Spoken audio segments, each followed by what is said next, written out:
میں نے نوئل کو آواز دی۔ نوئل مسکراتی ہوئی نگاہوں سے میری جانب دیکھنے لگی۔ کیا بات ہے انکل؟ کنارے کی جانب دیکھو، میں نے بھاری لہجے میں کہا، اور نوئل نے کنارے کی طرف دیکھا۔ دوسرے ہی لمحے اس کے ہونٹوں سے ہنسی کا فوارہ پھوٹ پڑا اور چہرے پر کس قدر دہشت کے آثار نظر آنے لگے۔ آہ انکل، یہ کالے کالے لوگ کیا یہ بھوت ہیں؟ اس نے خوفزدہ انداز میں سوال کیا اور جلدی سے میرے نزدیک پہنچ گئی۔ نہیں، انسان ہی ہیں، لیکن افریقہ کے اس علاقے کے باشندے ہیں، اور ان کا رنگ سیاہ ہوتا ہے۔ ہاں، یہ تو میں جانتی ہوں انکل، یہ لوگ ویسے ہی ہیں ہم نے جیسے اپنے وطن میں دیکھے تھے، لیکن یہ انوکھے ہیں نوئل۔ ہاں انکل، بڑے خوفناک لگ رہے ہیں، لیکن یہ یہاں پر کیوں کھڑے ہیں؟ نوئل، ہوشیاری سے کام لینا ہوگا۔ یہاں رکو، پہلے میں تمہارا لباس لے کر آتا ہوں۔ ارے ہاں انکل، میرے کپڑے انکل، نوئل نے دہشت زدہ لہجے میں کہا، اور میں اس کے سامنے تھپک کر آگے بڑھ گیا۔ جوں میں کنارے کے نزدیک پہنچتا جا رہا تھا، وہ لوگ ایک قدم پیچھے ہٹتے جا رہے تھے۔ لباس کنارے کے نزدیک ہی رکھا ہوا تھا۔ وہ لباس میں نے اٹھایا اور پلٹ پڑا۔ ان لوگوں نے کوئی تعرض نہیں کیا۔ تب میں نوئل کے نزدیک پہنچ گیا۔ لیکن انکل، میں پانی میں کپڑے کیسے پہنوں؟ بس کسی بھی طرح، مجبوری ہے بیٹا۔ یہ لوگ کسی نیک ارادے سے نہیں آئے، میں نے کہا۔ کیا مطلب انکل؟ کیا مطلب؟ نوئل ہکلائی۔ تم لباس پہنو نوئل، اس کے بعد جو ہوگا دیکھا جائے گا، میں نے کہا، اور نوئل نے بمشکل پانی کے اندر ہی لباس کو ٹھیک ٹھاک کیا۔ تب اس کا بازو پکڑ کر میں دوبارہ کنارے کی طرف بڑھنے لگا۔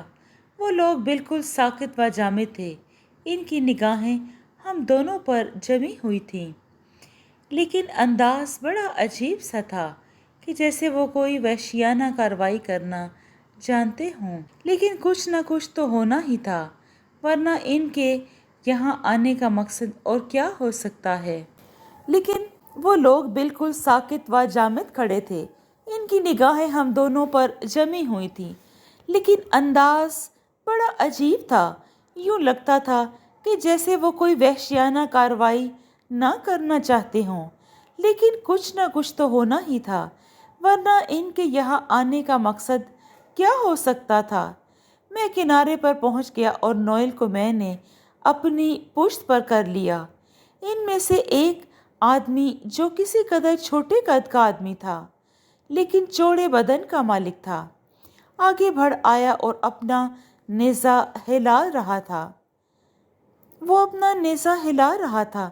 میرے نزدیک پہنچ کر اس نے نیزہ اپنے دونوں ہاتھوں میں پکڑ کر سینے پر رکھا اور ہلکی ہلکی سی گردن جھکائی اور پھر سیدھا کھڑا ہو گیا، گویا ان لوگوں کا انداز جارحانہ نہیں تھا، بلکہ وہ کچھ کہنا چاہتے تھے۔ میں نے اس سے پوچھا کہ وہ کون ہے؟ چند لمحات وہ میری طرف دیکھتا رہا۔ اس کے چہرے پر احترام کا تاثر تھا۔ پھر وہ آہستہ سے بڑبڑایا، ناقابل عبور راستوں سے آنے والے سردار، زمبا نے اپنے علم و عقل سے تجھے ناقابل عبور پل طے کرتے ہوئے دیکھ لیا تھا، جس پر سے گزرنے کا تصور صرف دیوی اور دیوتا کر سکتے ہیں، اور عام لوگ اس کے نزدیک جانے کی بھی ہمت نہیں کرتے۔ سردار زمبا نے بھیجا ہے اور کہا ہے اس نوجوان کو لے آؤ، لیکن اس کے عزت اور احترام میں کوئی کمی نہیں آنی چاہیے۔ بلکہ وہ کچھ کہنا چاہتے تھے۔ چند لمحات وہ میری جانب دیکھتا رہا۔ اس کے چہرے پر احترام کا تاثر تھا۔ میں تمہارے ساتھ چلنے کو تیار ہوں، میں نے جواب دیا۔ اس نے چیخ کر اپنے ساتھیوں کو میرے متعلق اطلاع دی اور وہ سب میرے گرد جمع ہونے لگے۔ جو ندی کے دوسرے کنارے پر تھی، اور پانی سے گزر کر اس کنارے پر پہنچ گئے۔ یہاں لوگ موجود تھے۔ ہم ان کے ساتھ آگے بڑھ گئے